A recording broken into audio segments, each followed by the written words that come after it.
নদীর পানিটা আগে খুব ভালো ছিল, এখন নোংরা হয়ে গেছে, ফুসফুসে কালো হয়ে গেছে। আগে এই পানি দিয়ে আমরা চাষাবাদ করতাম, এখন আর করতে পারি না, এই পানি বিষাক্ত হয়ে গেছে। পানিগুলো অনেক খারাপ, পানির রঙে পানি ছাড়ে, ঠিক আছে, মিলিটারি পানি ছাড়ে, পানিগুলো অনেক দূষিত, অনেক ময়লা, গন্ধ বাড়ি, বাসা বাড়ি দূরে ময়লা গন্ধ থাকে, থাকুন জানা। অনেক মাছ পাওয়া যেত এটা, এখন এই পানিটার মধ্যে এই অবস্থা, এই পানিটার মধ্যে কোনো কেউ পরে নগদ মৃত্যু হইতে। পানি বন্ধ, মানে বিরাট দুর্গন্ধ। এই পানির মধ্যে আমরা কোনো আপ ব্যাংক করছে কোনো কিছু থাক। আমরা গরিব বাচ্চা ধুয়াইতাম, খেতে খোলাই দিতাম, চলাচল করতাম, মাছ মারতাম, খাইতাম, অনেক কিছু করতাম। এখন এই ফ্যাক্টরি পানির কারণে এই পানিগুলো খেতে দেওয়া যায় না, কোনো কিচ্ছু করা যায় না। এই পানিগুলো আমাদের অনেক ক্ষতি করতেছে। এই পানিগুলো যদি বন্ধ করা যায় তাহলে সবার খুব ভালো হইতো। ভালুকায় 250-র মতো ছোট বড় মাঝারি শিল্প কারখানা চলমান রয়েছে। তরল বিষাক্ত বর্জ্যে সরাসরি নদীতে, খালে এরা ফেলতেছে, পরিবেশের ব্যাপক ক্ষতি সাধন হচ্ছে।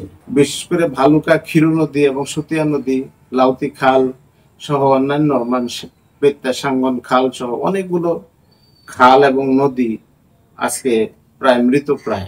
প্রতিটা ডাইং ফ্যাক্টরিতে, শিল্প কারখানায় সিসি ক্যামেরা স্থাপন করে এটা মনিটর করতে হবে উপপরিচালকের অফিস থেকে অথবা পরিবেশ অধিদপ্তর থেকে।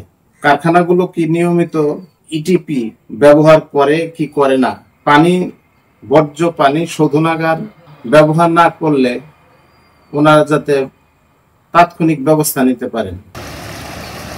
তো আমাদের প্রাথমিক কাজ হলো যে আমাদের যে ইন্ডাস্ট্রিগুলো আছে সেই ইন্ডাস্ট্রিগুলো আমরা সিলেক্ট করেছি যে কোন কোন ইন্ডাস্ট্রি থেকে এই দূষণগুলো হচ্ছে, এবং পাশাপাশি এটা নিয়ে আমাদের কর্ম পরিকল্পনা অনুযায়ী তাদের সঙ্গে আমরা মিটিং করছি এবং আগামীতেও এটা চালিয়ে যাব।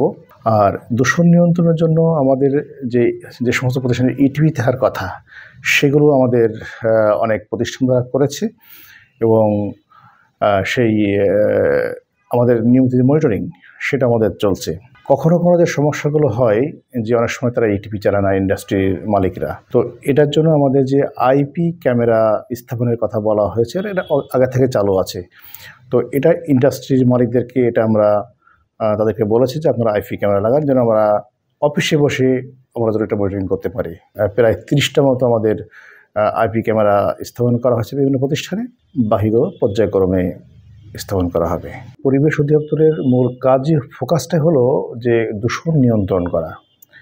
তো এখানে যখন নতুন নতুন কোনো বিষয় আসবে, নতুন নতুন কোনো চিন্তা আসবে বা কোনো ডিরেকশন আসবে, আমরা সেই অনুযায়ী আমরা কাজ করে যাব।